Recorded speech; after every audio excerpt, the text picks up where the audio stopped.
Gonna give it a moment here for people to arrive when we get started. Feel free to introduce yourself if you like, if you're coming on, tell us where you're from. Let me know if you were here for any of the earlier videos for today.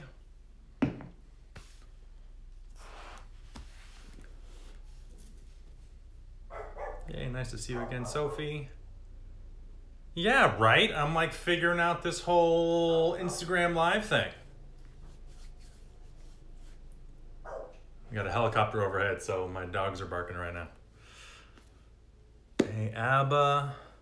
Northern Virginia, right on. Welcome. You're back. Yes, Gary. All right, joining for the second time today. Awesome. First time on. Well, welcome. We'll go a little bit of a review of what we've already done, and there'll be plenty of new stuff as well. All right, Oregon Coast. Well, they are recorded. They are posting them. So if you do want to get to the videos from earlier, you've got we've got some stories from the beginning, some symbology, another video of more stories. We've got a video just of the mantra practice. So feel free to check out Embodied Philosophy's page for all of that as well. Pennsylvania, Columbia, right on. I love how we're all connected instantaneously from around the world. It's kind of like awareness itself, but you know, the digital manifestation of. All right, let me give it just one more minute. I'm sure people will kind of come and go as things are going on, so I want to get things started, but we'll give it just one more minute.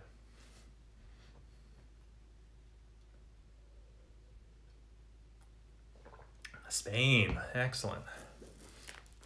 If anybody would like to share in the chat as well, anything that stood out to them from any of the earlier videos or just something that came up in their practice earlier, always happy to hear and share those.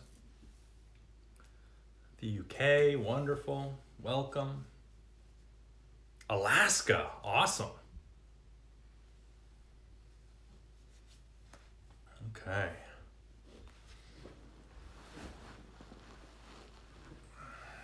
Belgium, wonderful.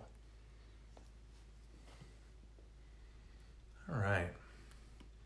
So we'll go ahead and get started, and people come in as they go, and we'll get, you know, you can always check recordings of things and things like that moving forward if you like, or I'm pretty sure, at least once it's posted, you'll be able to rewind if you come in and you missed something. One thing that I did want to touch upon that I got a little distracted in our last video telling the origin story of Ganesha. I got a little distracted by Hanuman, which is something that if you know me, I tend to get distracted by talking about Hanuman because I love talking about Hanuman. Yes, well, so the program is for Embodied Philosophy is a 14-day meditation resolution. You're meditating twice a day for at least 20 minutes. And then following each of the ambassadors, there's all the basic what to do on the Embodied Philosophy's Instagram page. Check out some of their posts. They'll tell you all the details and what to do, how to follow it. If you actually follow along for the full 14 days, you're entered in and follow all the steps. You're entered in to win like a free course or something like that of theirs. I mean, it's really awesome. They're a wonderful website. They're doing a lot of good in the community, in the world by sharing all these great teachers and everything else. So it's really awesome. Next one, let's do Hanuman. Yes, done. I don't think we have a Hanuman mantra in the 14-day resolution, but maybe next year, or maybe we just do it some other time anyways, because Hanuman's amazing. But something I did want to talk about with the Ganesha origin story that is really, really important on a personal level, just in terms of my approach to yoga and the tantric approach to yoga really, is that with Shiva coming down from the mountain peak to see Parvati, his wife, he expects to just be able to come and see his wife and make love to his wife because they're husband and wife. He hasn't done anything wrong. You know, he's just been gone doing his thing and now he's home and he expects just to be able to show up and for things to be like he expects them to be. Now, of course, we've got Ganapati there as that guardian, that threshold that's saying, in true intimacy, there is no, I've got it figured out and now it's done and now I rely just on my expectations or the way I think it should be. Intimacy is an eternal, ever-renewing conversation with the moment, a deepening of connection with the moment. And whether it's a romantic relationship, a friendship, business relationship, anything, life itself, it's not like, oh, poof, I'm enlightened and then now it's all done. I don't have to engage the world anymore. Or like, oh, I took mushrooms at Burning Man once, man, and I saw it all and we're all one and I get it. And now it's all done. And like, I don't have to worry about anything anymore. It's all finished. It doesn't happen that way. If you're engaged in the world, it's necessary to constantly be renewing our relationship with the moment.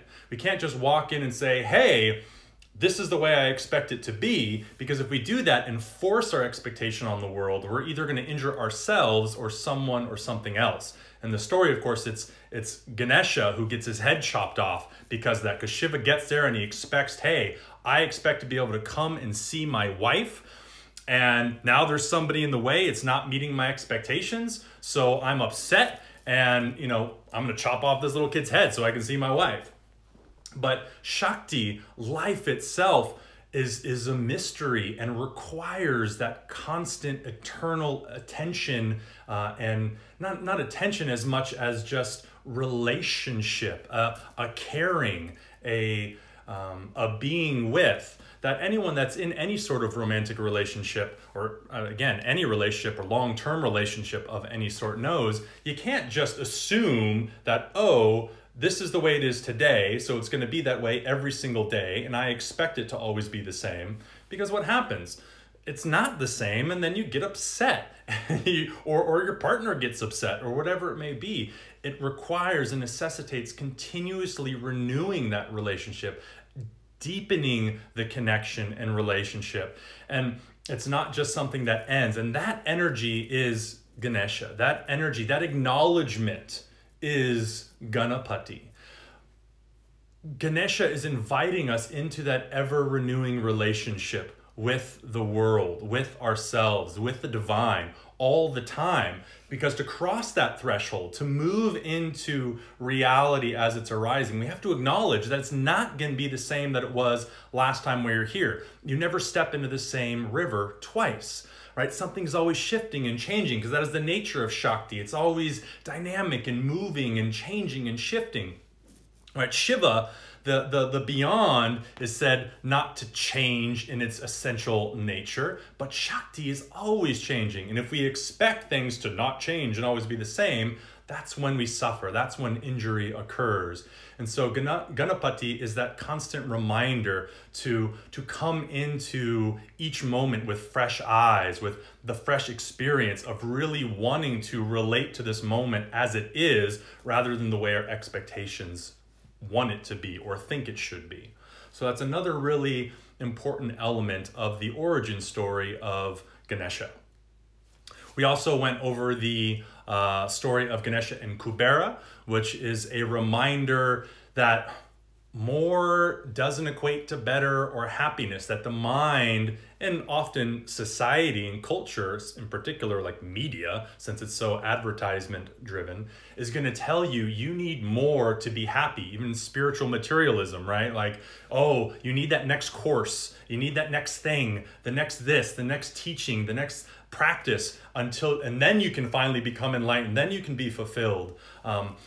That continuous more just leads to more and more and more and more.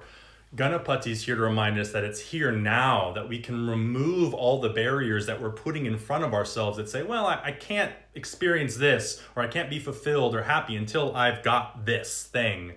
And it's actually all that we're seeking now, that love, that connection, is accessible to us in this moment if we're willing to sacrifice, to break the tusk, to set aside all the things that we've put in front that said, for me to be happy, Ashton, I need XYZ conditions to be met. And if they're not, I'm upset. But what happens is we get those conditions met, and then we create new conditions, or we worry about losing those things, so we're caught up in that and not content. The practices are bringing us back to that sense of that eternally renewing relationship with life itself.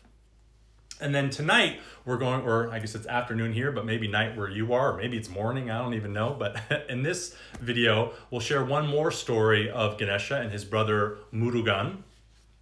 And then we'll also have one more opportunity to chant together. Oh, and I'll do some mudras as well, since some people were asking about the mudras. So, I guess we'll begin, unless there are any questions in the room. Just trying to like still stay connected and see what's going on in the room from time to time. Yay, Mo! Hey, Mo! All right. So, from our symbols that we went over to the stories that we went over, we now come to a story of Ganesha and his brother Murugan. And it takes place when Shiva and Shakti are given this magical golden mango. And they decide to give this golden mango to one of their two children, to Ganesha or Murugan. This is no ordinary golden mango. Who eats this mango will be granted knowledge and wisdom, right? And I had said in our previous video, there's a lot of connection between Ganesha and Hanuman. Well, if you know Hanuman, there's also a wonderful story about the golden mango and Hanuman, and that's not a story I'll get distracted with, but it's one we can jump into another time. But here we have a golden mango again, and this time Shiva and Shakti trying to figure out, Shiva and Parvati, same, are trying to figure out who to give the mango to. And they come up with the idea that we are going to have a race around the world 3 times, and whoever can make it around the world 3 times first will win the mango. Well, they bring together Ganesha and Murugan to tell them their idea of this race, and Ganesha is kind of bummed. He's like, what the heck, Mom and Dad? Because Ganesha, as you know, is a very large fellow. And his vehicle is a little itty bitty mouse. In contrast to Murugan, who's kind of like the ancient equivalent of our modern day jock, right? Like he's the god of war. He's like ripped, athletic. His vehicle is the peacock, so it moves super fast and he can just fly. So Ganesha's sitting here thinking to himself like, well, holy crap, you guys picked a contest that you knew I couldn't possibly win and that my brother would win. What's the point of that? And he just starts thinking to himself and getting all caught up in his head. Murugan, being a man of action, doesn't get caught up in his head. He jumps on his peacock and flies off and starts going around the world. Well, Ganesha's just sitting there a little dejected, a little sad, a little wondering like, well, why would my parents do this to me? This sucks. Like, they clearly don't want me to win and blah, blah, blah, blah, blah, blah, blah. And he's just getting all caught up in his stories and his mind and everything else. And while he's sitting there thinking to himself, whoosh, Murugan flies by. He's already gone around the world once. And Ganesha's just sitting here like I can't ever catch this guy. There's no way. But he takes a deep breath and he starts to calm his mind and to clear his mind. And he's breathing, trying to get connected to this situation and really see what's going on, trying not to panic because his first response was to panic. And while he's sitting there with his breath, whoosh, Murugan comes flying by again. He's already gone around the world twice in that moment. But a spark of inspiration hits Ganesha. He thinks to himself, because they're both young children at this time, thinks to himself, well, my parents are the whole world to me. So he asks Shiva and Parvati to stand closer together. And they kind of look at each other and they're like, okay. He stands up. He walks around Shiva and Parvati 3 times. And around like the second turn, Parvati kind of looks over at Shiva with a smile and a little grin, like they know what's finally going on. And He gets around the third time and he's like, okay, I'd like my mango, please. And they both kind of look and they're like, well, why do you think you should get the mango? You didn't go around the world 3 times. And he explains to him, he's like, look, you are my whole world. You are my parents. And so I went around you 3 times, and that's what the test was and what the race was. Well, of course, they're thrilled. They think it's hilarious. They think it's super clever. Actually, all the gods that are watching this kind of give a little chuckle and think it's awesome and clever. And of course, Murugan then shoots up again. He's crossed the whole world 3 times, and he's like, hey, I won. And he's like wondering, like, what's going on? Why is everybody like chilling by Ganesha? I won. He hasn't even like moved. And they explain what happened. And there's some different versions of this story. Some of them he gets really PO'd and like goes off, leaves Mount Kailash to South India and stays there for a while, and he's really pissed off at Ganesha. Other versions where Ganesha instantly sort of consoles him and makes sure he knows it's okay and everything like that. But ultimately, Ganesha wins the prize and he gets the golden mango. It's another one of the reasons why Ganesha is often a symbol of wisdom and knowledge. One of the many things that he represents is because he's eaten of this fruit, this golden mango. So what does this story mean, or what does it mean to us and relate to us? Well, one of the possible interpretations of this story, because like any story, there are plenty of interpretations. Hanuman, Shiva, and a lot more. Awesome.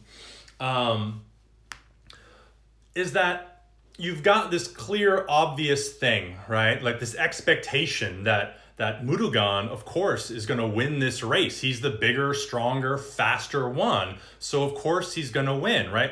We're meeting the world with the expectation. So Ganesha, like most of us, kind of meets that expectation with a little bit of dread. He's bummed. He's like, what the hell? He's getting caught up in his own stories. He's like, woe's me. My parents must not love me. What's going on? He's really upset. But then he clears his mind. He connects. And it's in that connection that he gets that spark, that intuitive push, the ankusha, the prod, right? That gets him going to say, well, wait a second, maybe there's another way. And this story's here to remind us that things aren't obvious, aren't always what they seem to be, and they aren't what our expectations are going to be of them. That you can utilize more means than you would think are available to you to interact with, to engage with the world. And often when we do that, when we're willing to meet the universe and the moment with a clear and calm mind, we're likely to achieve the success that we might otherwise miss. And that's what's so great, is that you don't need to be the biggest and strongest or this and that there's more to it. There's more ways to navigate. This is the mouse. If you were here for the first video, we're talking about the little, his vehicle, the mouse, and that it gets into the nooks and crannies and crevices and places that you didn't think would be there before. When you're willing to engage this moment as it's arising without all your stories about it, you're going to find that the universe opens up doors for you, that it really is willing to engage in that dialogue, more so than trying to fight your expectations in your head and fight the world to meet your expectations and everything else. So Ganapati is also the reminder to us to meet the world, to meet the universe, experience life itself in a calm and clear manner. And when we do that, the universe opens up its arms to us. So that is another, I guess the third-ish, maybe fourth story of, I guess we did one extra one. So fourth story of Ganesha. We could really go on all day with this. I mean, these videos get long. Each time they're like an hour, and I'm like, I could totally do that in 20 minutes, but then they just keep on going. So I could probably keep on talking about more stories. We could talk about Hanuman stories, other stories, but we'll try to keep it focused for today. We've got a lot more of this meditation resolution ahead of you guys. A lot of really great teachers, a lot of really great knowledge coming in. So if there are any questions about any of the stories or comments, feel free to write them in the room below, and maybe we can exchange that way a bit. If not, then we can get straight into some Ganapati mudras and then sit for some recitation of the Ganapati mantra and take it from there. But I'll wait to see if we get a moment, if anybody has any comments or questions about this story or any of the stories that we've shared today, or we could even open it up for questions about anything that we've shared, whether it's a story or the symbols or the mantra itself or anything else. Oh, you're welcome, Penny.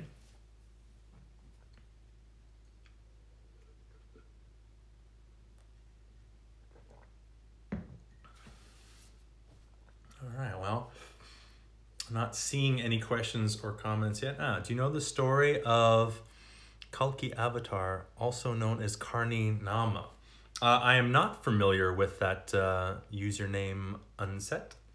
I'm sorry. The stories are so fascinating. I've never heard them this way before. Awesome. And the stories are fascinating. They're really, really wonderful. They help to enrich. I'm kind of a nerd. Like, I love philosophy. I love diving into sacred texts.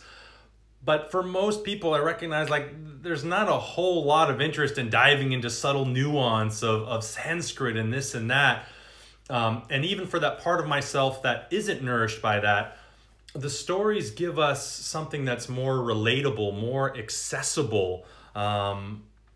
They come alive to us in ways that philosophy sometimes can be a little more dry and not speak to us and sing to us in the same way. And the stories help that. And then hopefully they can inspire the desire to want to get to know more about the intricacies of the philosophies and things like that. Or maybe not, because ultimately what matters is the connection and relationship you have to your highest self in this moment. If you access it through stories, great. If you access it through sacred texts, awesome. Through mantra, through yoga asana, whatever it may be, that's the point. So however it works for you, go for it. Oh, well, thank you, Sophie. Okay, well, if there are no questions, then I say maybe we can get into some mudras, if you guys want to do that. So let's see. So we went into the first video that we shared today, talked about some of the common symbols of Ganapati, and it's in those symbols that we'll get some of the mudras that we can learn here tonight.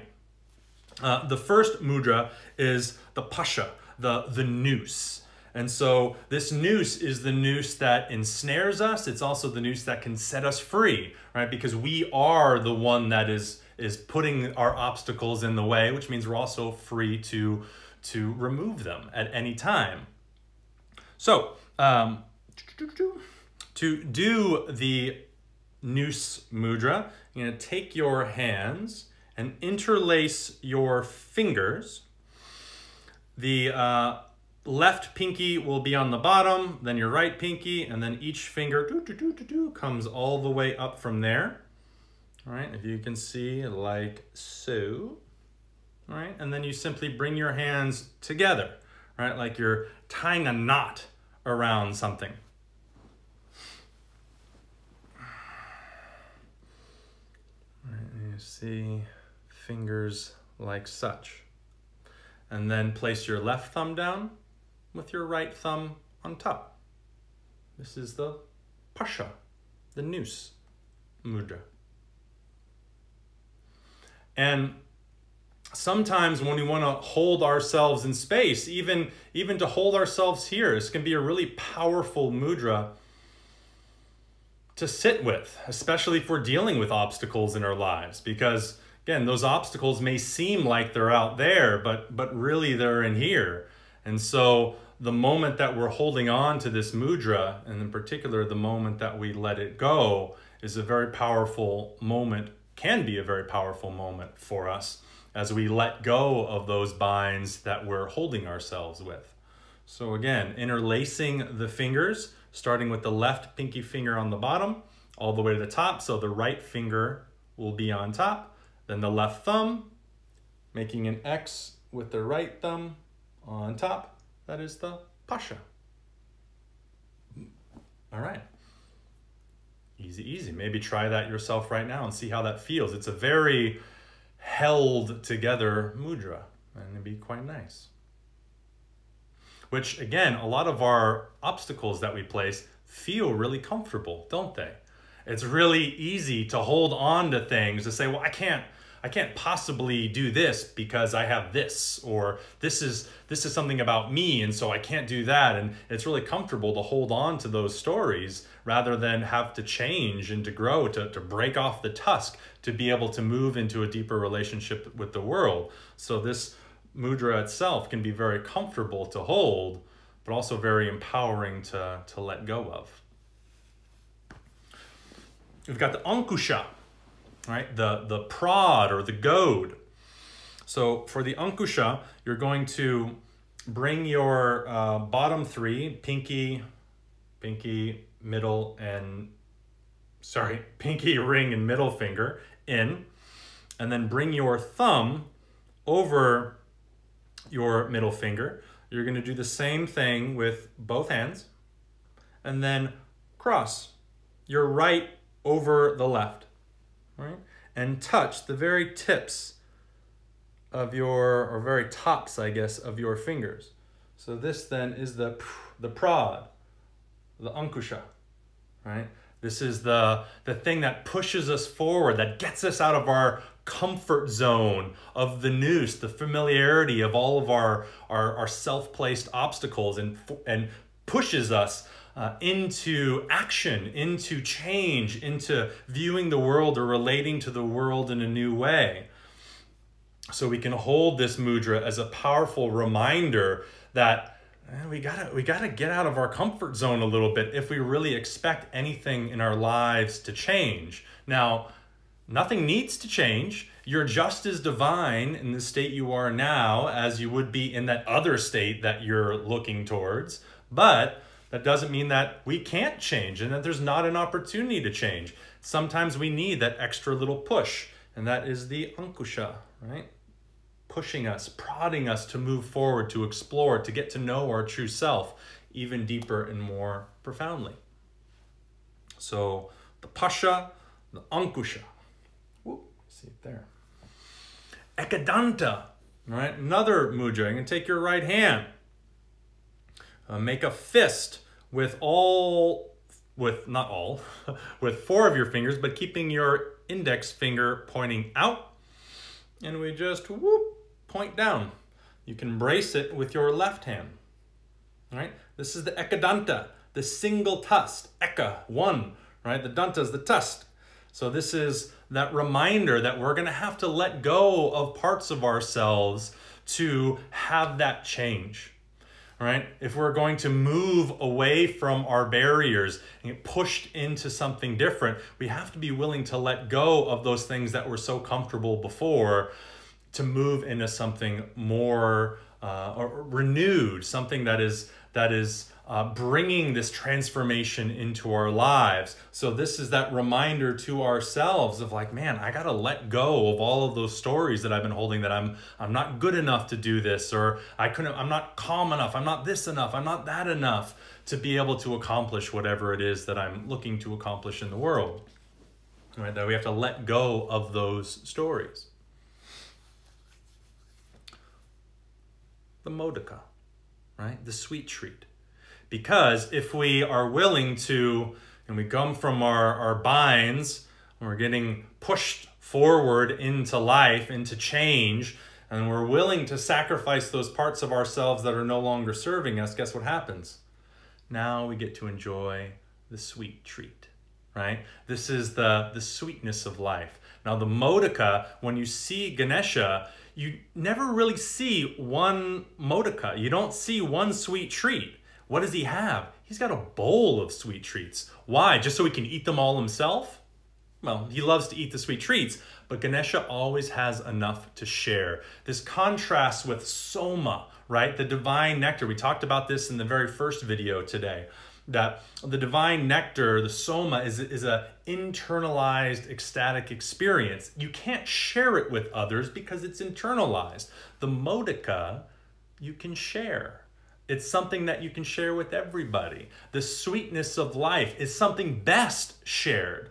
So this goes back to Ganesha being this embodiment of the yoga of connection and relationship, of a shared experience of being. If we are all one, then everyone is part of that. You don't get to say, well, we're all one, except for you, because you have a different view than me, and you're kind of a jerk, so I'm not going to include you and sharing anything with you. Like, we're all one. We have to learn how to connect with those that we disagree with, that we're estranged from, that we have different views and opinions and lifestyles with. Because when we're willing to let go of those things that are preventing us from connecting, we really get that sweetness from life. We get that ability to share in that sweetness with others, rather than it just be the,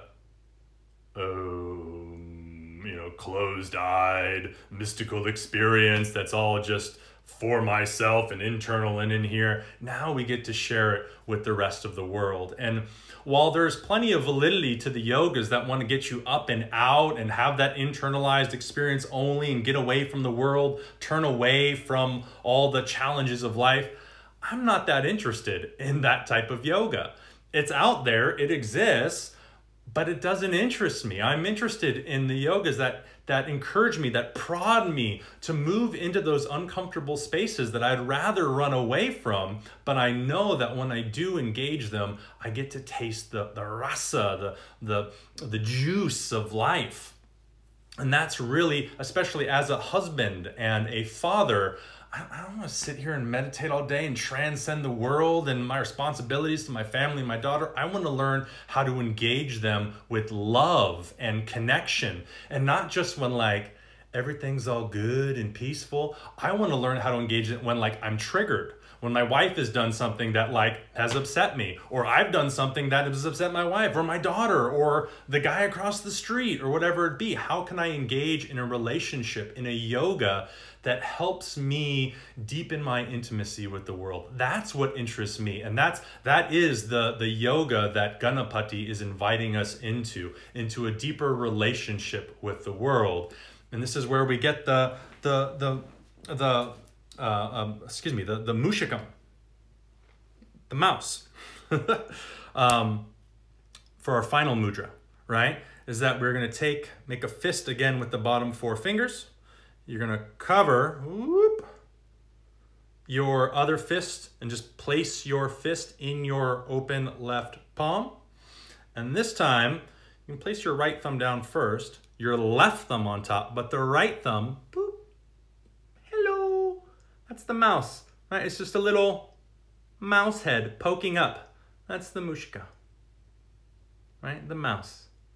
Right? And this represents the fact that when we engage in this yoga, we engage in this relationship, all sorts of things begin to happen in ways that we couldn't predict them to happen, right? The mouse sneaks its way into places that you're like, how the heck did a mouse get in here? Like, there's no holes big enough for a mouse to get. But sure enough, the mouse got in here and it got what it wanted. It got its food or whatever it was coming for, right? When we're willing to engage the world in this deep intimacy, that we find that doors open, things happen that there's no way we could have predicted them. We get caught up in our predictions, our thoughts, our vikalpas, our expectations, right? We just get injured. We suffer. But when we go through this process of relationship, of letting go of the things that bind us, right? That don't serve us, of getting pushed into those somewhat uncomfortable zones to enjoy the sweetness of life, we'll find that, man, all sorts of things happen that there's no way we could have predicted them to happen. And this real beauty of life and the sweetness of life flowers and blossoms. And it's not about control. We're not here to control the universe. We're not here to get dominion over the universe. We're here to relate to the universe. We're here to come into a deeper relationship with the universe. And I can't help, just because it reminds me of it, and I can read the Sanskrit too, I guess, if we like, but let me just read the translated version. This is a part of a poem from Utpaladeva, from the Shivastotravali, and it summarizes this idea quite beautifully and perfectly. May I aspire to liberation by worshiping you, without withdrawing from experience in the world, and without seeking dominion, but by becoming intoxicated with the abundant liquor of devotion. As a tantrika, what are we devoted to? Some externalized deity that we gotta like bow to and be like, oh, pranams, you're so big, I'm so small. We're devoting ourselves to the moment as it's arising in front of us. Not the moment that my mind tells me should be happening right now, but rather the moment as it's coming to me. How do I devote myself to that? Well, Ganesha gives us a possible path for that, right? By letting go of these things that don't serve us, right? And moving forward so that we can enjoy that rasa, that juice, the sweetness of life itself, and get devoted to that. Now I can devote my life to my wife, my child, my students, to a stranger walking down the street. But then all of a sudden something happens and I get triggered and I'm upset and now I'm back in a separate land. Well, then I got to come back to my practices again and connect first. I'm not going to go and argue with someone and just like bash heads with them, but instead let me connect. And then approach whatever the difference may be or whatever caused that trigger and, you know, whatever injustice might be out there in the world. If you go out there fighting injustice from your limited armored space, you're just going to cause more damage in the world. We have to learn how to connect first with ourselves, ultimately our highest self, not like Ashton or like Steve, but your true self beyond your identity, because that true self is the same self that's in everyone and everything else. And so our practices are here to help us connect to that first, so now we can engage the mystery of life, the complexity and difficulties of life in a different way, in a connected way, in a way that is about deepening a relationship rather than conquering or overcoming, right? A lot of yogas out there, they want you to like control your senses and become a master of the universe, which cool, you know, like I'm like kind of being silly with it. Like it's a valid path to take, go for it. But it's not one that interests me. It's not the path of Tantra. We're not here to like overcome and conquer the universe and transcend it all and go past it. But how can we come into intimacy with it? The mystery that is continuously arising anew in the moment. That's constantly changing and shifting and bringing out unexpected things. How do we meet that in the real rather than in the imagination? And our yoga here and Ganapati is a perfect reminder of that for us, of how we can meet life and the universe, reality itself, from that place rather than some place of confusion, separation, and all the rest. So, the noose, the prod, the singular tusk, the sweet treat, and the mouse. Those are some of our mudras for today. All right.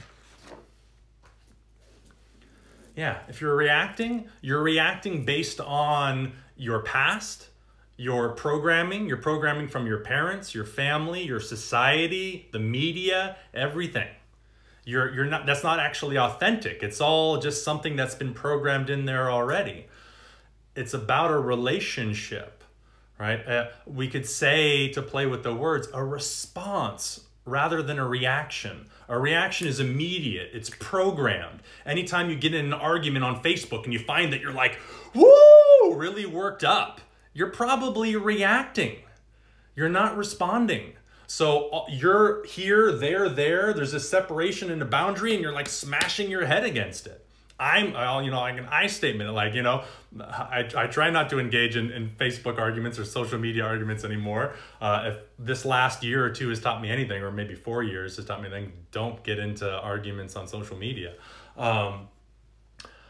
But really it's about like, wow, can I find this from a calm, centered, and connected moment? If not, then maybe you do have to remove yourself for a moment, right? Maybe you do have to step away and find that center. But this yoga is encouraging us to let that be our priority. Before changing the world, before righting all the injustice and all this sort of stuff, before changing the mind of your racist, uncle from wherever, whatever this may be or that may be, can I connect? Can I find the connection in relationship with those that seem different than me?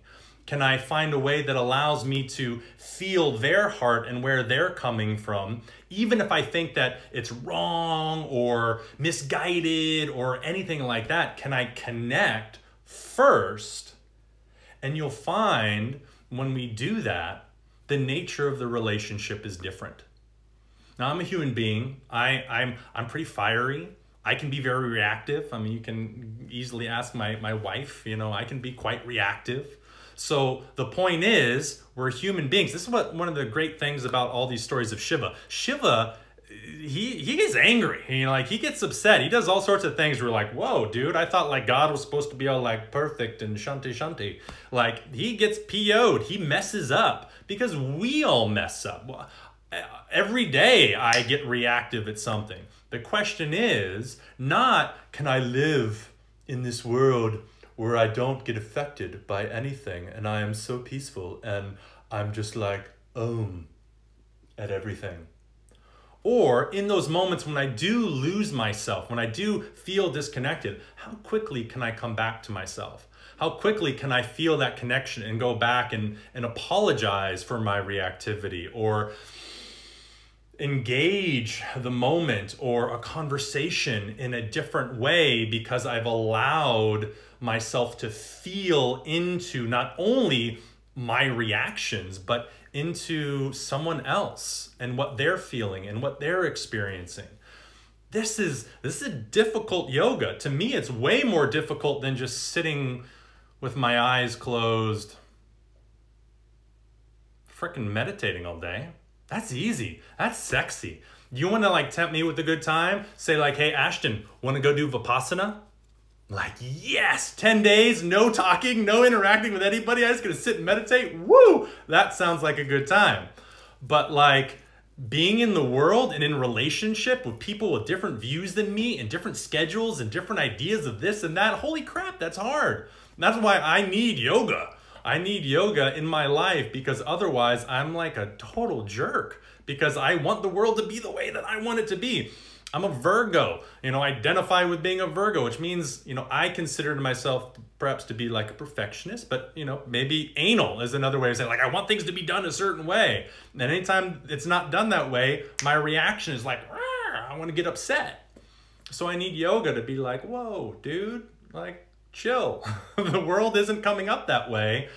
This is the way that it's coming up. This is reality. How do you relate to that? How do you come into some sort of conversation with that rather than a lecture at that?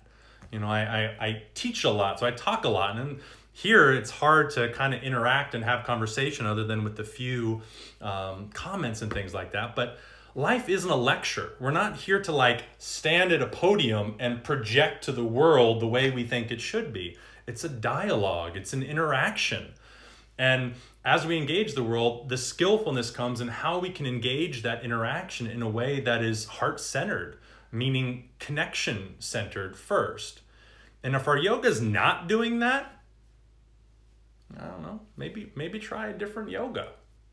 Unless what you want to do is transcend the world and get past it all, and I won't blame you for that, go for it. But if you're going to be in the world, then to use the rather crude expression, like shit or get off the pot.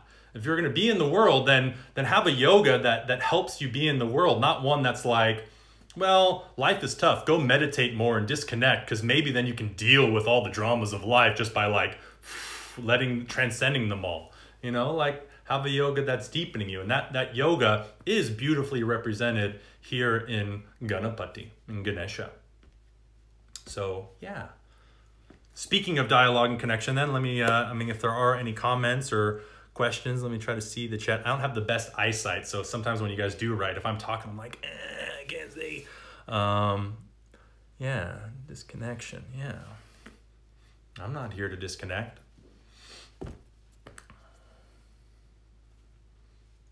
Okay.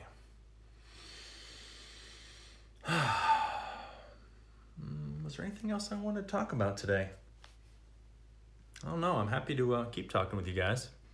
Let me see. But I'm also happy to sit in silence. I'm also happy to chant with you guys. Let me see what how we're doing on the time.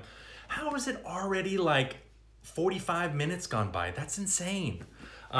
So you can find my Instagram at Yoga with Ashton is one way to follow me there. As I mentioned previously in other videos, I'm also moving to Bali with my family later this year. We are opening up a Tantra Yoga and Meditation Center in Ubud called the Alchemy Yoga and Meditation Center, which we are starting construction on this month, which is super exciting. They started digging the well last month and they'll start building the stuff this month. So that's super exciting. You can follow that, even though we don't have stuff on there yet, at alchemy.ymc Bali. That's the Instagram account for that. And as we start doing the construction, everything else, we'll be posting on that. So you can go over there and follow that if you're interested in that and want to come join us in Bali sometime. Yes, somebody just posted there, Yoga with Ashton. So yeah.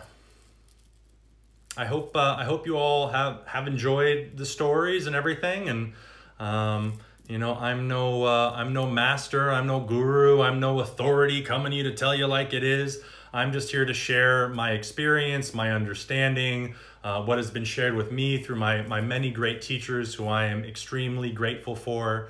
And I hope that I do them service by the way that I share. Why the move to Bali? Well, I lived abroad for 6.5 years. And I felt more at home in that space. I mean, it's a much longer conversation, perhaps. Bali is a country I've visited before, a country that is very much immersed in the daily recognition of the divine, and that to me is absolutely essential in my life. And one of the things from childhood on that has been difficult, it's one of the obstacles that I placed in front of myself, is that I grew up in a culture that didn't prioritize that. When I was asking questions as a child, as a young boy, of like, why are we here and what's the meaning of life? People were like, why the hell are you asking questions like that? Do your schoolwork so you can go to college and get a job. And when you get a job, you can get married and buy a house and live happily ever after. And I'm like, that's not what I'm interested in. I mean, I am married and I am living happily ever after with my wonderful family. But like, it didn't come as like, yes, this is what I need, is to come like work every day of my life. I love what I do and I love to teach. That's not work to me. That's joy. That's pleasure. But to be surrounded in community that has the same values, I do think is important in a certain sense. It's also can be problematic, right? The same thing that frees us can bind us, right? So if you live in a bubble of this is the way the world should be and everyone else is wrong, you're gonna have a lot of problems there too. I don't think people living other ways are necessarily wrong. It's just I know what I like and what I want, and I would like to be in community with people that feel the same way, but not exactly the same, because then there's no difference, there's no friction, there's no change. We need people with different views to kind of bump into us and like inspire us to prod us into more growth and learning.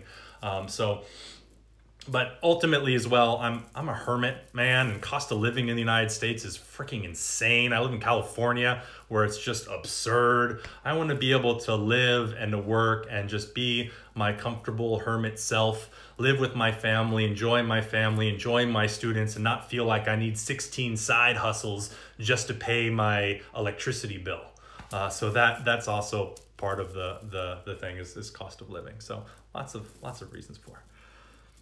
Yes, please do come visit us in Bali. All right. Yeah, being closer to India, we'll likely go there often as well. I have a lot of friends in India. Last few years before coronavirus hit, we had priests from Chidambaram come stay with us every year. I'm really looking forward to being able to spend more time with them when we get back to Bali. So yes, India is wonderful. And in a very certain sense, I mean, we're all one people, one planet, one universe. But the teachings that have resonated most with my life has been teachings that have arisen out of India, and I'm so eternally grateful for the people of India, the culture of India, for in a certain sense, and this is a whole other rabbit hole to go down, but naming me, and I don't mean my name. My parents gave me my name. But my culture doesn't really have a name for me. In the United States, if you don't want to engage in the capitalistic work till you drop model, you're a reject. You're kind of like pushed to the side. There's not a place in society for you. India has a place for that in their culture. And they say, look, okay, you don't want to do all that stuff, we'll still support that. And we think that's really great. Like, thank you for caring about something other than all this sort of stuff. And so it's given a place in society. Our society really hasn't adapted to that yet, to people that think like, man, this doesn't feel right. I want to spend my time in exploration of truth and reality. I don't want to just stay busy all the time and entertained all the time. I want something deeper than that. And that's that friction a lot with the culture that I grew up in. And so I'm looking forward to be drenched in cultures that are more supportive of that. But again, everybody doesn't need to be that way. I'm not, it's not bad or wrong. It's just not right for me personally, if that answers those questions. Any final questions? I'm thinking perhaps, unless there's enough people that want to do it, you can just refer to, they have posted the practice video of the mantra and a little meditation. You can do that there, just so we don't have this be like a, hour and a half long video or something like that. But I'm also happy to stay and chant with you all and meditate if that's something that enough people that are on here with us want.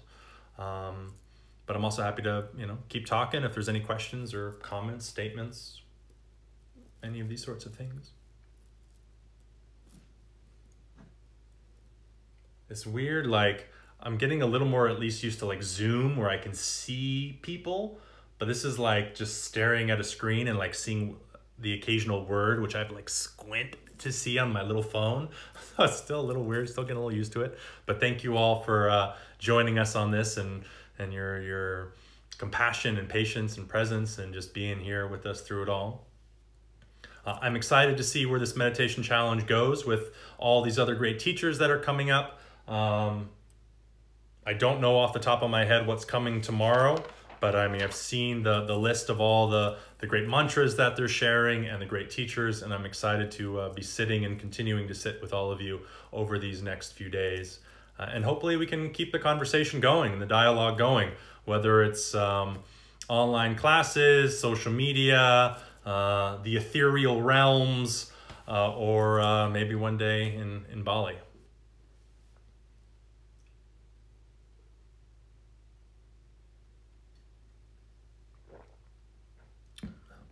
Okay. Well, I'm not seeing any more comments on there, so perhaps we'll call it a night.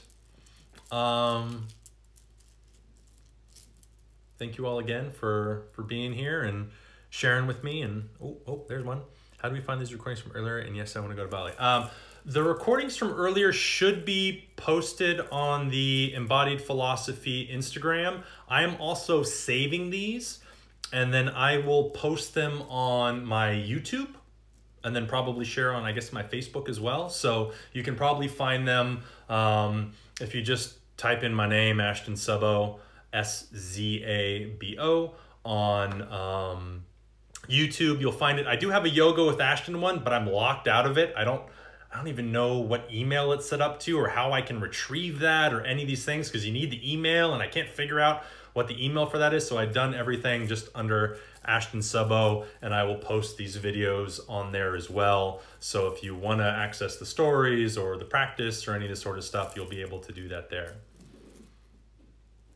You are all most welcome, and thank you, because without you, you know, I'm just a crazy guy talking to himself all the time. So all of you make it something, and so I appreciate all of you for joining me. Whether you're joining me today for the first time, or I know some students and friends that are on here today. So it's great to see all of you. All right. Well, with that, close with the blessing and the shared blessing as each of you bless me, and I'm happy and grateful that I got to do all this with you, and really grateful for Embodied Philosophy for inviting me to be a part of this, and it's been really nice and special. I'm trying to see this here. All right. Oh, cool. All right, we're just getting some more comments in, so I'm trying to see all that stuff too. You are welcome. Does it let me like? Oh, it does. Oh, yes. Oh, awesome. Well, I'm glad you chimed in with your husband. And this relationship thing, I think human relationships, romantic relationships in particular, are some of the greatest yoga. Parenthood, I would say, would be just the one other that I'd take up one more notch than that. And those are some pretty powerful yoga practices as well. And I really encourage everyone to engage in those types of relationships. Even if it's not romantic, then friendship. Those deep relationships are powerful yoga. If your yoga is getting you to isolate and disconnect more, unless that's what you want to do, which is fine, but you might want to look at that, because our yoga should be allowing our relationships to thrive more, to grow and blossom more. So yeah, I think that's awesome. Yes, well, Kitty, please do. You know, one of the reasons why we're opening this center in Bali is because we want to share authentic Tantra teachings. There's a lot of Tantra out there that's like quasi new age, sexual kind of like stuff.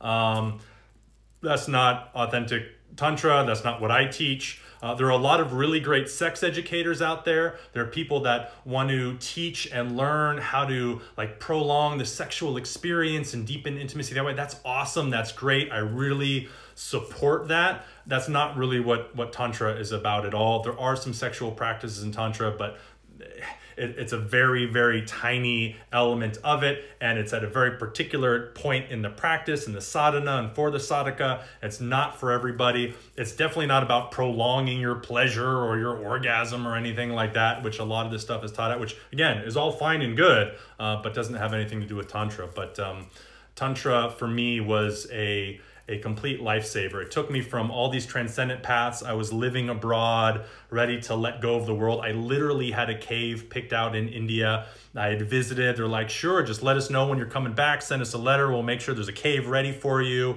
and we'll bring you a meal each day. Like, that's the path I was going. And then I actually found the Shiva Sutras was that first step, and then found more Tantra teachers that actually brought me into that conversation of authentic Tantra, and it changed everything for me. So please go find out more, find some other great teachers. There's plenty of them out there, because Tantra really is the yoga for this age. We don't need people who want to just up and transcend the world and get rid of it. We really need people that are willing to engage the difficult problems we're facing as a species and a planet these days. Are we still gonna is it Monice or it's Monica? But I'm willing to stay and chant if you guys want to chant. Just give me some like thumbs up in the chant thing. I'm happy to stay longer and chant. I mean, it's already been an hour, I think, for this one too, but I'm happy to keep things going.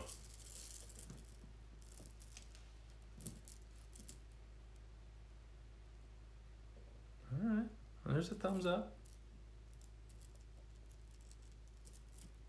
Okay, all right. Well, one thumb up is enough for me, and we got more than that. So let's do it. Okay. All right. I'm on board.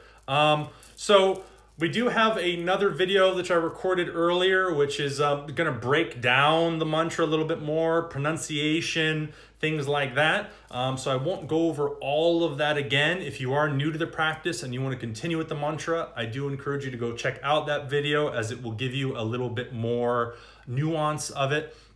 But for now, I'm happy just to chant with you all. So the mantra for the day, which is day 2 of the embodied philosophy meditation or resolution, is Om Gang Ganapataye Namaha.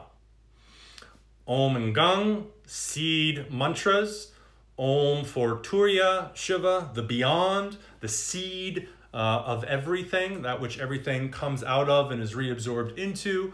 Gang is the seed mantra for Ganesha, which is there to tap us into this energy of Ganesha, which oversimplified, remover of obstacles, helping to clear away that which is preventing us from experiencing a reality in this moment and the connection, life as divine as it is right here and right now, right? The dualistic way is to see is Ganesha is going to give us the stuff that we want, that we're asking for, give us success, which is great and fine too. But the tantric view of all this is realizing through that process, whether I get that thing that I want or not, can I feel connected to the divine in this moment, even when I don't have it? And so that way, because if I can't experience it now, what makes me think that when I do get it, I'm going to experience it? Because then I'll just be worried about losing it or want the next thing. So connecting us to that energy of the now. And then ganapataye namaha just means I bow to the Lord of the Ganas. The Ganas are all the possible experiences that we'll interact with, the forces of the universe kind of coming together and creating the experience of life. I bow to that which is all of that. And so, as we understand from the non-dual perspective, though, all of that is myself. It is not some other thing out there that's happening, but rather it is my truest nature and self. The only reason why I experience it other, without going down this rabbit hole, is because the very nature of how consciousness embodies through mind and senses and elements, I get confused to think that my limited view of being is actually what is, rather than recognizing that's just a function of my mind and senses. And I'm able, as awareness, as consciousness, to experience everything beyond that. But I have to be willing to let go of the body, mind, and senses and the control over me at times. So, okay. Om Gang Ganapataye Namaha. Gang is written, transliterated G-A-M, but it is pronounced more G-U-N-G. Wondering if I can even, let me see here. You can see this. It's actually really beautiful in Devanagari, right? Om Gang Ganapataye Namaha. Right? Om Gang Ganapataye Namaha. And I love the way Ganapataye is written. If you see the sort of way it grows, right? You've got it sort of disconnected there, then it comes to full connect, and then these two connect, and then it's flipped, and then it's kind of stylized. It's really beautiful. But anyways, that takes me down a whole other path. So let's stay focused. Okay. Om Gang Ganapataye Namaha. We'll do 108 rounds together. If you have a mala bead, feel free to follow along with us. If not, no worries. We're not actually counting and trying to think of what number we're on. The beads lead the way for all of that. So we will chant 108, sit for maybe just a couple of minutes afterwards. Although when you're doing this practice yourself, I encourage you to sit as long as you're inspired to sit. No need to break free of that. If you did the earlier practice video, coming out of any meditation with that practice of opening and closing the eyes and synchronizing it with the breath can be very powerful as well. So I encourage you to do that. So we'll see how it goes today.